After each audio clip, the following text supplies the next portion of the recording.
সম্মানিত প্রধান উপদেষ্টা আমাদের আজকে আলোচনার জন্য ডেকেছিলেন 3:45 মিনিটে।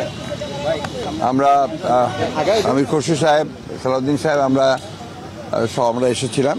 প্রায় 1.25 ঘন্টা আলোচনা হয়েছে, অত্যন্ত ফলপ্রসূ আলোচনা হয়েছে এবং আমরা অত্যন্ত আশাবাদী হয়েছি যে এই অন্তর্বর্তীকালীন সরকার যার নেতৃত্বে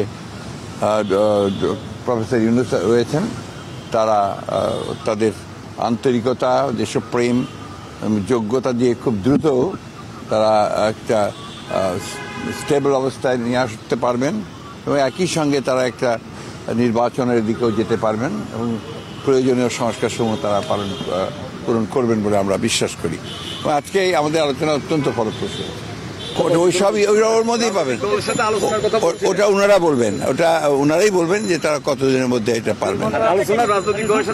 রাজনৈতিক দলগুলোর সঙ্গে আলোচনা হবে পর্যায়ক্রমে।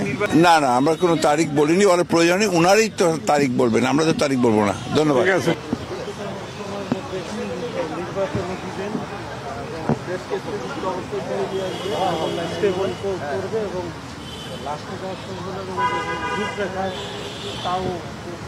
রূপরেখা তাদের পক্ষ থেকেই আসবে, আর ডেডলাইনটা তারাই দিবে, নির্বাচনের ডেডলাইন তারাই দিবে, অন্তর্বর্তী সরকার দিবে। রূপরেখা দিবেন তারা